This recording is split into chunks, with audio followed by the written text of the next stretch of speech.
और जब माता सीता ने अयोध्या का भोजन नहीं करा, पानी नहीं पिया, तब माता कौशल्या ने पूछा, बहुरानी तो अयोध्या का पानी क्यों नहीं पीती, तो भोजन क्यों नहीं करती? सीता जी कहती है, मां मेरा मन नहीं करता। सुमित्रा जी ने आकर पूछा, ए बहू तो अयोध्या का पानी क्यों नहीं पीती, भोजन क्यों नहीं करती? नहीं मां, बस वैसे। एक दिन केकई आ गई, केकई ने आकर पूछा, बहू तो अयोध्या का पानी क्यों नहीं पीती, भोजन क्यों नहीं करती? तब माता सीता ने कहा, मां मेरे पिता जनक जी कहते थे, जिस घर में भांजे की हत्या हुई हो उस घर का ना तो पानी पिया जाता है ना भोजन किया जाता है। बहू वाणी को विराम दे, कैसे शब्द बोल रही है तू? सीता जी बोलती हैं, मैं बिल्कुल सत्य कर रही हूं। वाणी को विराम दे बहू, ये संबोधन ठीक नहीं है। आज तक हमारी अयोध्या में किसी ने किसी को नहीं मारा और तू करे कि जिस घर में भांजे की हत्या हुई है उस घर का पानी नहीं पिया जाता? अग्नि की बात पूरी अयोध्या में फैल गई। दशरथ जी के कानों में शब्द गया कि मेरी बहू ने भांजे की हत्या का दोष लगाया। पूछा, दशरथ जी के कानों में शब्द गया, दशरथ जी को वो चरित्र याद आ गया कि मेरी बहू सीता झूठ नहीं बोल रही है। दशरथ जी को वो चरित्र याद आ गया कि जा पहुंचा सरयू तीर भरन को नीर, विपत्ति का मारा जल भरने गया बेचारा। श्रवण पानी को आया था, वो जल में तुम भी डुबोया था। अरे धोखे से मारा बाण कलेजा फाड़ा, जल भरने गया बेचारा। तब श्रवण कुमार ने कहा था, दशरथ जी जब बोले थे, मैंने तो हिरना जाना था, नहीं श्रवण को पहचाना था। अरे धोखे से मारा बाण कलेजा फाड़ा, जल भरने गया बेचारा। तब श्रवण कुमार ने कहा था, मामा जी भेद बता देना, पितु मात को नीर पिला देना। मेरे पांव पड़ी जंजीर हुआ अंधियारा, जल भरने गया बेचारा। जैसे श्रवण कुमार ने कहा, मामा जी भेद बता देना, तो दशरथ जी ने पूछा, क्यों रे, मैं तेरा मामा कैसे? श्रवण कुमार कहते, मामा जी मेरी माँ से रोज पूछता था, माँ मेरा मामा कैसे लगते हैं? तो मेरी माँ ने कहा था, तेरे मामा के मस्तक पर सूर्य वंश का तिलक है। आज आपके माथे पर तिलक देखा इसलिए आपको मामा कहा, इसलिए मामा कहा है आपको मामा का। ये कंपनी का ट्रेडमार्क है तिलक, कि तुम कौन सी ब्रांड के हो, इससे ब्रांड का ठिकाना पड़ता है। त्रिपुंड लगा है तो शंकर वाला, यू मार्क का लगा है तो नारायण वाला, बिंदी लगी है तो देवी जी वाला, काला बिंदी लगी है तो निम्बार्क वाला। पहचान में आता है कि कौन सी कंपनी का है। और होना चाहिए मस्तक पर तिलक, बहुत काम आता है साहब। आजकल मृत्यु का कोई ठिकाना नहीं, कब प्राण छूट जाए। मौत का क्या भरोसा, अटैक आ जाए, शुगर बढ़ जाए, एक्सीडेंट हो जाए, मालूम पड़े कहीं गिर गए पड़ गए चले जाए, मृत्यु का किसका ठिकाना। तो मरते समय राम नहीं निकला, कृष्ण नहीं निकला, मत निकलने दो। अगर मस्तक पर तिलक होगा तो यम के दूत बंदी बनाने आएंगे और माथे पर तिलक लगा हुआ देखेंगे तो पहचान जाएंगे, ये अपनी कंपनी का माल नहीं, ये तो भगवान की कंपनी का माल है, तो भगवान के धाम ही जाएगा, ये अपनी कंपनी का नहीं। और जिसके माथे पर तिलक नहीं होता तो उसको नरक में ले जाके पटक दिया जाता है। होता है जो माल कंपनी नहीं लेती वो कबाड़े वाले लेते। अरे बोलो सही है कि गलत है? जो कंपनी लेगी वो कबाड़े वाले लेंगे, हर माल 2 रुपया ले जाके पटक देंगे। कंपनी का माल। श्रवण कुमार करें, मैंने आपको मामा इसलिए कहा क्योंकि आपके मस्तक पर तिलक है। मेरे माता पिता को नीर पिलाना दशरथ जी लेकर गए। जो दशरथ जी ने देखा श्रवण के माँ बाप को, आंख में आंसू भर गए। ये श्रवण के माता पिता नहीं थे, दशरथ जी की एक ही बहन थी जिसका नाम सुहांगी था। क्या नाम था? सुहांगी, जो शांतिन मुनि के साथ बिहाई थी। और यहां श्रवण कुमार के जो माता पिता थे वो सुहांगी और शांतिन मुनि थे। दशरथ जी की आंख में आंसू भर गया, मेरे हाथ से मेरा भांजा मर गया। और मेरी बहू झूठ नहीं बोल रही, भांजे की हत्या दोष लग जाए। तो दशरथ जी ने पूछा सीता जी से, हम क्या करें कि भांजे की हत्या का दोष मिट जाए और पानी पी ले, तू भोजन कर ले। गुरु जी से पूछा, गुरु जी ने कहा एक काम करो, भांजे की हत्या के दोष को मिटाना है तो 1000 ब्राह्मण को एक जगह पर बिठाकर भोजन करा, दक्षिणा देकर विदा कर दो, भांजे की हत्या का दोष मिट जाएगा। करा दें? सीता जी ने कहा मेरे पिताजी ने ये नहीं बताया। तो तुम्हारे पिताजी ने क्या बताया? कई कई बहुएं होती हैं जो मायके के मेथड से चलती हैं। सास उनको कितना ही बताए कि तिल्ली का लड्डू ऐसे बना, हलवा ऐसे बना, सास की नहीं सुने। जो माँ ने सिखा के भेजा है वो तो वैसी बनाई नहीं बनी। तुम्हारे पिताजी ने क्या बताया? सीता जी बोली मेरे पिताजी ने बताया है 1000 ब्राह्मण को जिमाने की जरूरत नहीं है, केवल एक ब्राह्मण जिसने ना कभी किसी के घर खाया हो ना पानी पिया हो, उसको बुलाकर भोजन करा के दक्षिणा देके विदा कर दो, भांजे की हत्या का दोष मिट जाएगा। पूरी अयोध्या में देखा तो ऐसा बामण नहीं मिला, पूरे नगर में ढूंढा कहीं नहीं मिला। तुम्हारे पानतलई में हो तो बताओ, जिसने ना कभी किसी के घर खाया हो ना पानी पिया हो, ऐसा ब्राह्मण जो ना कभी किसी के घर में जाकर मुंह झूठा करा हो, ऐसा ब्राह्मण जो ना किसी के घर में भोजन ग्रहण करा हो, ना एक गिलास पानी पिया हो, ऐसे ब्राह्मण को भोजन कराओ, दक्षिणा देकर विदा कर दो। पूरे देखा नहीं मिला। पत्र लिखा जनक जी के यहाँ, जनक जी ने पत्र लिखकर भेजा, महाराज पूरी दुनिया में ऐसा बामण नहीं मिलेगा, केवल एक ही बामण है, उसका नाम लंका का राजा रावण है, जिसने ना कभी किसी के घर खाना खाया ना पानी पिया, क्योंकि इसकी प्रवृत्ति राक्षस की है। ऐसे राक्षस को लोग घर में बुलाते ही नहीं भोजन करने, तो उसको तुम बुलाओ। दशरथ जी ने पत्र लिखा, श्रीमान रावण जी महाराज, आप एक समय भोजन के लिए हमारे यहाँ पधारे। कितने समय? जम के बोलो, एक समय। इसलिए आज भी शादी में लिखा जाता है सुहानी शाम से ढलती रात तक, इसके बाद मत आना राक्षसों।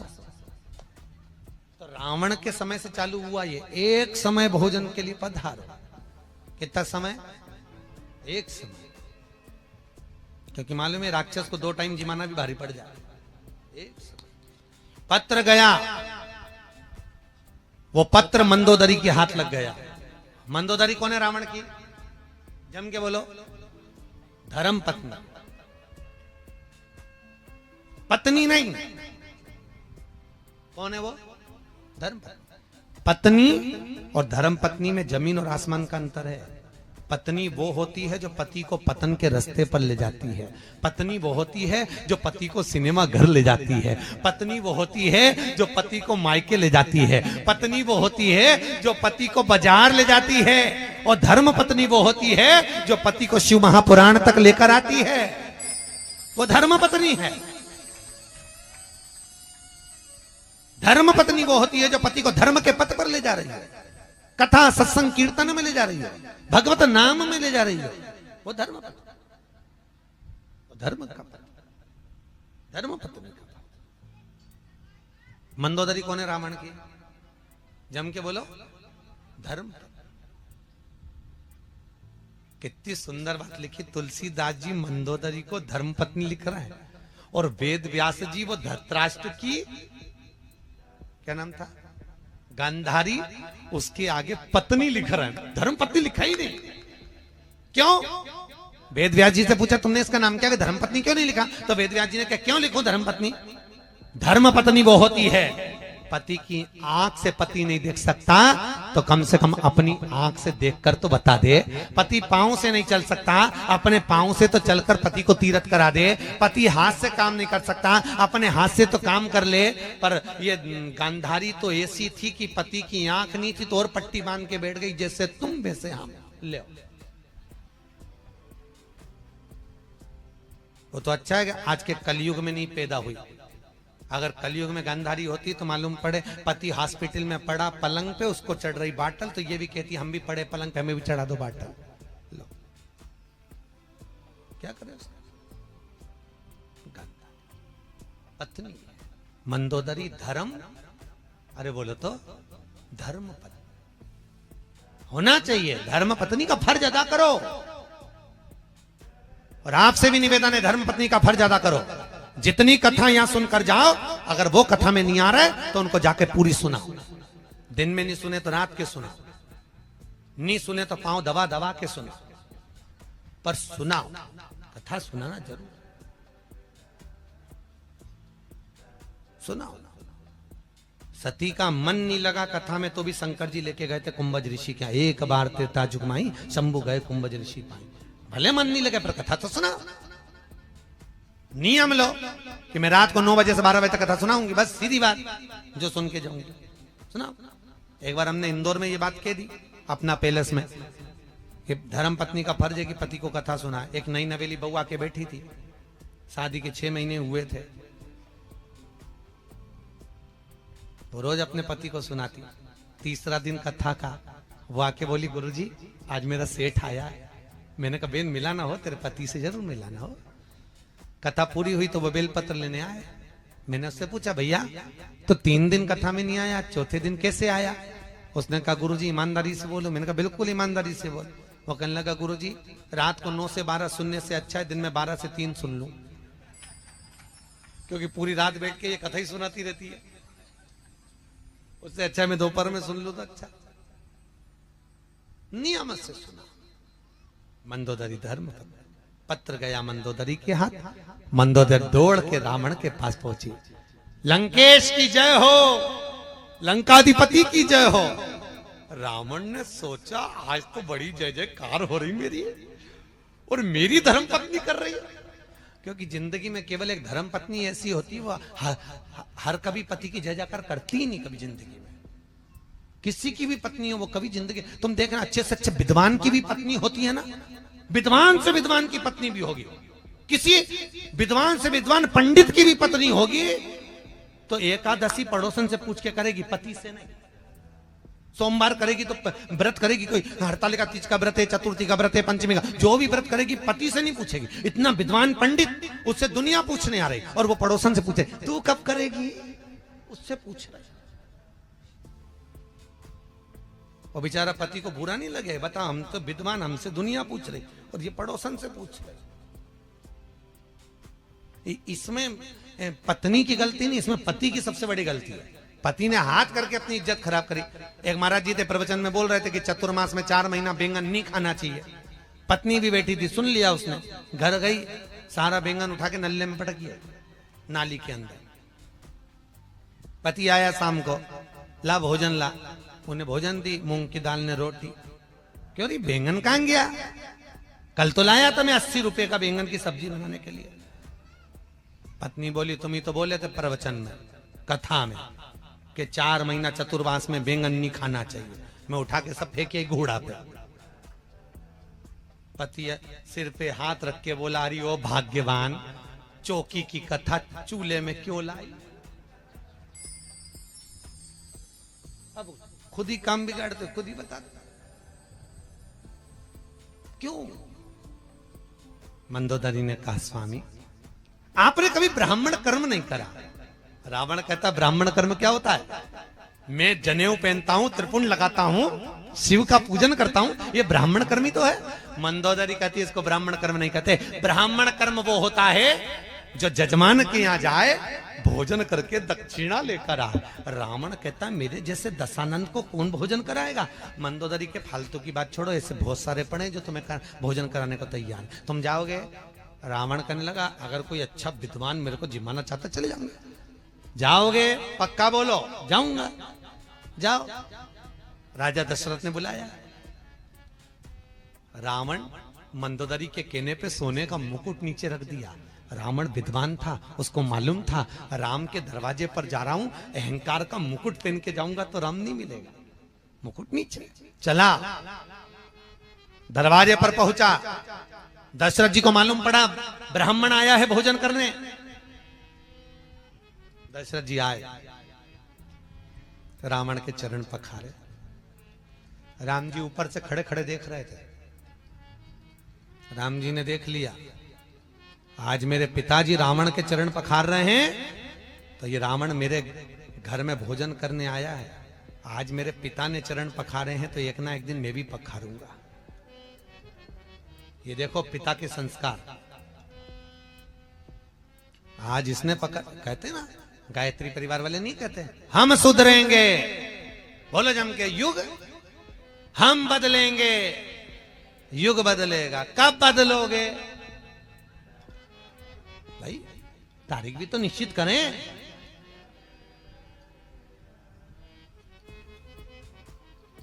एक माता पिता ने अपने बच्चे को समझाया, सुन शाम को गुरुजी आएंगे, प्रणाम करना हो।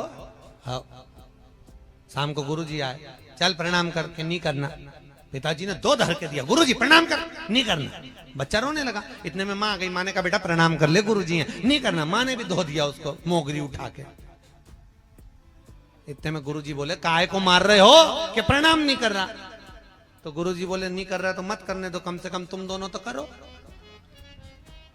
अब जैसे ही माता पिता ने प्रणाम करा, बच्चे ने साष्टांग दंडवत कर दिया, क्योंकि हम झुकेंगे तो आने वाली पीढ़ी झुकेगी। सही बोलो जीजियों। पहले जो गांव में घर होते थे या शहर में घर होते थे, उसका जो दरवाजा होता था चौखट, वो बहुत छोटी होती थी। सही है कि गलत है? बहुत छोटी। आपके गांव में तो आज भी होगी कई कई जगह, बहुत छोटी चौखट। और आजकल चौखट हो गई बड़ी। पहले छोटी चौखट इसलिए होती थी कि कितने भी बड़े परिवार की लड़की हमारे यहाँ शादी करके आ जाए, कितनी भी बड़े परिवार की बहू हमारे घर में आ जाए, झुक के चलना सीख जाए। नहीं झुकेगी तो 2-4 बार माथा भड़केगी चौखट पे, झुकेगी। आजकल चौखट हो गई ऊंची, तो बहुएं भी बोल तो रही डुकरिया बोल, वो काय को झुके, वो काय को झुकेगी? इसलिए निवेदन है, बम्बों को झुकाना है तो चौखट थोड़ी छोटी कर दो। अगर छोटी नहीं हो तो घर से एक पटिया खरीद ला, ठोक दो। थोड़ा झुकना सीखिए।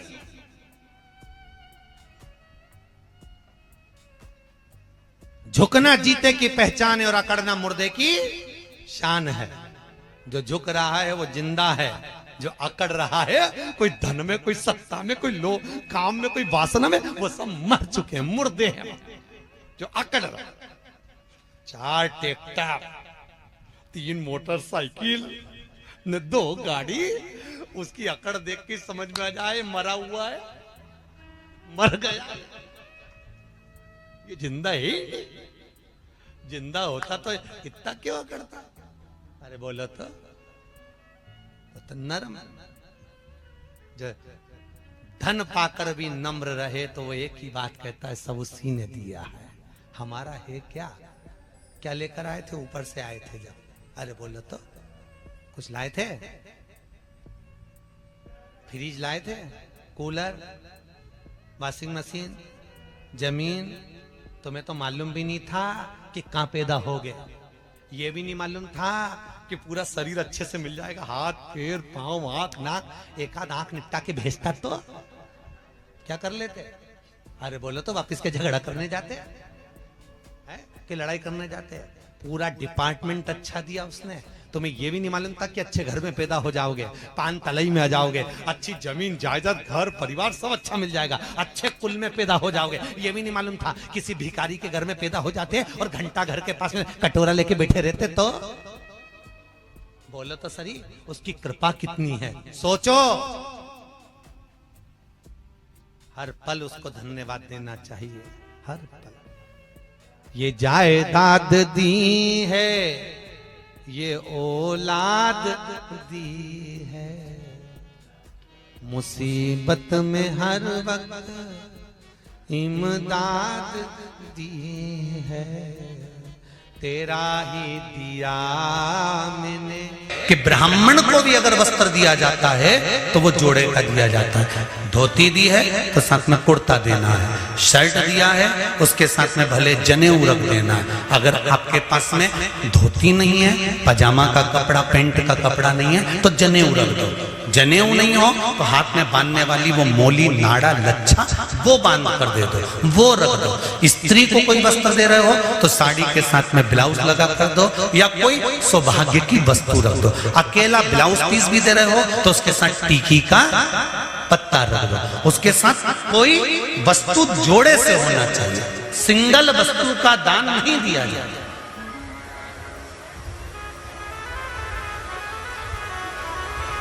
बहुत अच्छे से समझ लेना भाई, थोड़ा सा त्योहार आ रहे हैं, आप लोगों से भी कोई गलती ना हो तो स्मरण करना कि हम अगर कोई वस्तु का दान दे रहे हैं तो वो एक से अधिक में जब देते हैं तो नारी के लिए अखंड सौभाग्य का। अब सती मई, किसी ने प्रश्न करा था, 3-4 कथा निकल गई होगी उस समय पर, किसी का एक मोबाइल पर प्रश्न था, किस सती मैया ने कौन सा व्रत किया था जब सती जलकर भस्म हो गई थी तो शंकर भगवान ने उसको कंधे पर उठाया था और कंधे पर उठाकर सती मैया को लेकर भगवान शंकर ने तांडव किया था।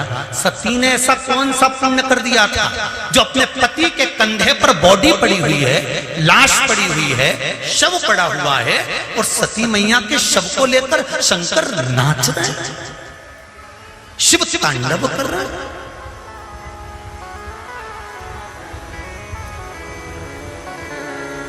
कई लोग हमको पागल कहेंगे, बताओ सीवर वाला गुरुजी तो बैठे बैठे कहते रहता है 21 दाने चावल के चढ़ा दो तो 11 दाने चढ़ा दो तो 5 दाने चढ़ा दो तो 7 दाने चढ़ा दो, 7 बेलपत्र चढ़ा दो तो काली मिर्ची इतनी चढ़ा दो। उसका कारण क्या है? कभी एक एक पुराण को, एक एक शास्त्र को उठाकर तो देखो कि उसमें कितना कितना वर्णन लिखा हुआ है कि कितनी मात्रा में क्या चढ़ना चाहिए। आपने एक भगोना चाय रख दी, चाय के लिए इतना बड़ा भगोना, उसमें 50 लीटर दूध, 50 लीटर पानी और तुम चाय बना रही और पत्ती एक चम्मच डाल दी, चाय में स्वाद आएगा? नहीं। उसके अनुसार आपको चाय की पत्ती भी ज्यादा डालना पड़ेगी। जब दूध डाल ज्यादा है तो पत्ती उतनी डालो। अब तुमने जैसे किसी किताब में लिखा रहता है 2 चम्मच बेकिंग पाउडर डालो, आधी चम्मच शक्कर डालो, फिर 1.5 चम्मच इलायची का पाउडर डालो, फिर आधी चम्मच ये डालो, फिर धीरे धीरे उसको धीमी धीमी आंच पे हिला। तो उसने नहीं तो डायरेक्ट लिख देता तुम्हारी मर्जी पड़े उतना कूड़े को कई को माथा बच्ची करेगा मैं मतलब का कि 250 ग्राम डालो कि 2 ग्राम डालो कि 4 ग्राम डालो। हलवाई भी तुम्हारे यहाँ पर अगर कोई बड़ा फंक्शन है, तुम्हारे यहाँ पर अगर कोई शादी ब्याह है, तुम्हारे यहाँ पर कोई कार्यक्रम है तो हलवाई भी लिख देता है तराजू बाट ला कर रखना, हलवाई भी लिख देता है आधा किलो जीरा ला के रखना, 1 किलो ये ला कर रखना, 2 किलो वो ला के रख देना। नहीं तो हलवाई कह देता पर्चे के ऊपर लिख के तुम्हारी मर्जी पड़े उतना लाने पटक दो, मैं तो बना दूंगा। पर नहीं, इतना तो चाहिए, स्वाद लाना है तो ये सब सामग्री तो मुझे इसमें डालना पड़ेगी। उसी तरह अगर पति के कंधे पर जाना है प्राण छूटने के बाद, माता सती का शरीर अगर शंकर के कंधे पर पड़ा था, 52वें नंबर का विवाह है माता पार्वती और शंकर का।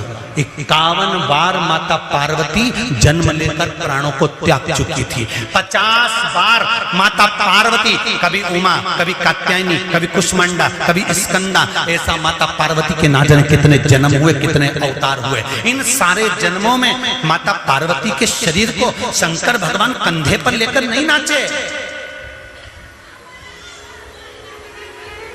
माता उमा को लेकर शंकर भगवान कंधे पर नहीं नाचे, माता कात्यायनी को लेकर नहीं नाचे, कुष्मांडा को लेकर नहीं नाचे, स्कंदा को लेकर नहीं नाचे, ध्रुमा को, बगला को मेरे भगवान शंकर कंधे पर लेकर नहीं नाचे। शंकर भगवान अगर कंधे पर लेकर नाचे हैं तो माता सती को लेकर नाचे। उसका कारण क्या था? क्योंकि सती मैया कोई भी वस्तु केवल एक समर्पित नहीं करती थी। माता सती का नियम था वस्तु की मात्रा को बढ़ा देती थी। शंकर का अनुमोदन करने के लिए, शिव का स्मरण करने के लिए माता सती दीप भी अगर लगाती थी तो एक बाती का नहीं लगाती थी, बाती की फिर सरल भाषा में समझ लो और सरल समझ लो।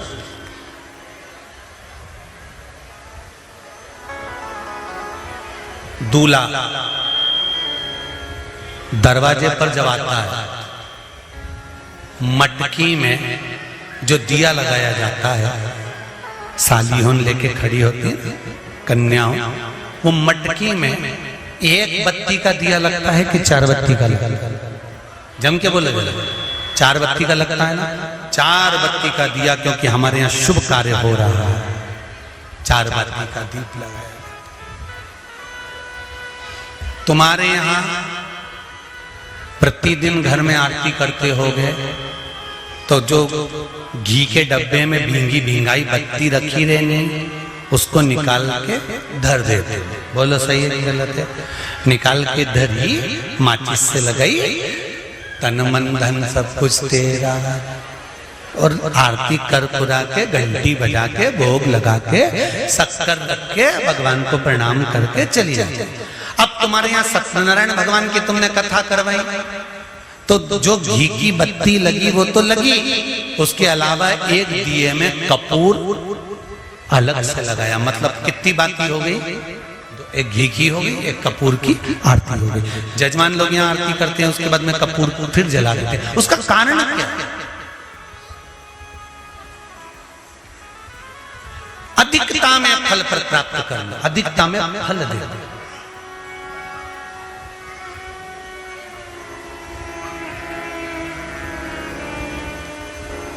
साल, 2 साल, 4 साल, 6 साल में आप भी प्रयास करा करो, पतली पतली बत्ती बनाकर 108 गिनकर घी में, जब उसको पूरी बांध लो, घी में भिगो कर रख लो। कोई घर में विशेष कार्य हुआ, या कहीं तीर्थ गए, कहीं गंगा जी के घाट पर गए, सरयू, मंदाकिनी, नर्मदा, गोदावरी, छिपरा आदि कादि के घाट पर गए, तो उस बत्ती को प्रकट कर कर जलाकर रख दिया।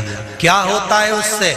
माता सती ने कौन सा पुण्य करा था? जो शंकर भगवान के कंधे पर शव पड़ा हुआ था और शंकर नाच रहे थे, वो सती का पुण्य था कि वो कभी एक सामग्री से शिव को प्रसन्न नहीं करती थी, बहुता में देकर शंकर को रिझाती थी। इसलिए शिव ने उसको अखंडता प्रदान की।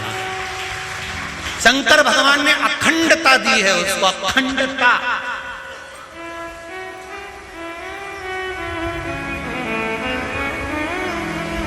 बल्ली देवी ने एक कलश, देवसेना ने एक कलश, भाग विभाजित हो गए थे, भाग विभाजित।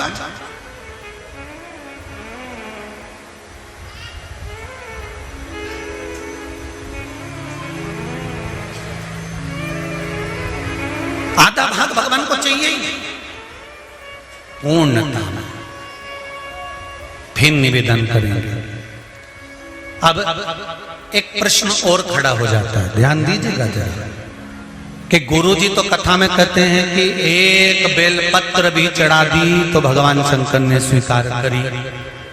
सियोर वाले गुरुजी कहते हैं एक चावल का दाना भी चढ़ाया तो भगवान शंकर ने स्वीकार करा।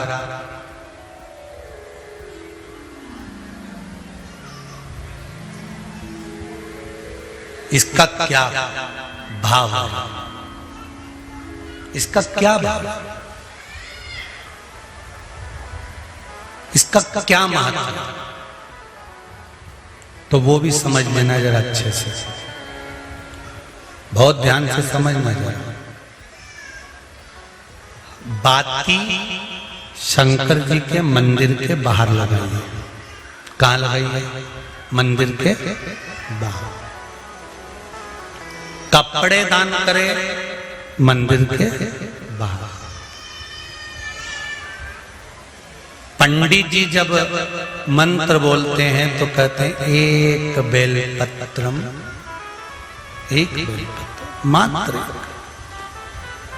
एक चावल का दाना सियोर वाला महाराज भी कहता है कि एक चावल का दाना शंकर भगवान को समर्पित कर दो, एक बेलपत्र समर्पित कर दो, एक लोटा जल समर्पित कर दो, एक फूल की मात्र एक पंखड़ी भी चलाई तो भगवान शंकर इसको स्वीकार करेंगे। इसका महत्व क्या है? तो लिंग पुराण में लिखा है, जब शंकर भगवान पर शिवलिंग पर कोई एक वस्तु भी समर्पित होती है तो वहां शंकर जी का नाम बदल जाता है और शिव जी का नाम लक्षेश्वर महादेव हो जाता है। कौन से महादेव हो जाते हैं? लक्षेश्वर। शंकर भगवान को जब एक चावल का दाना, एक वस्तु, एक सामग्री शिव को समर्पित करी जाती है, वहां शंकर लक्षेश्वर महादेव हो जाते हैं। लक्षेश्वर का मतलब क्या होता है कि एक बेलपत्र समर्पित करी तो शंकर भगवान ने उस बेलपत्र को 1,00,000 बार स्वीकार कर लिया। एक चावल के दाने को 1,00,000 बार स्वीकार कर लिया। शंकर भगवान लक्षेश्वर महादेव बन गए। लाखों की संख्या में शंकर भगवान के स्वरूप वहां पर प्रकट कर गए।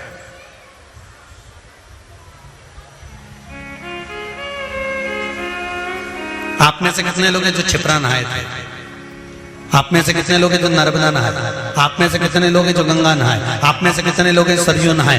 कहीं ना कहीं किसी पवित्र नदी में आप लोगों ने स्नान जरूर करा होगा। बोलो करा कि नहीं करा? जितने लोग कथा सुन रहे हैं उनने भी करा होगा, जितने फेसबुक यूट्यूब पर सुन रहे हैं उनने भी करा होगा। किसी ना किसी पवित्र नदी में आपने, हमने, सबने स्नान करा होगा।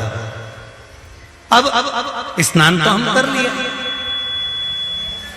उस गंगा नदी में हम नहाए तो गंगा नदी में हम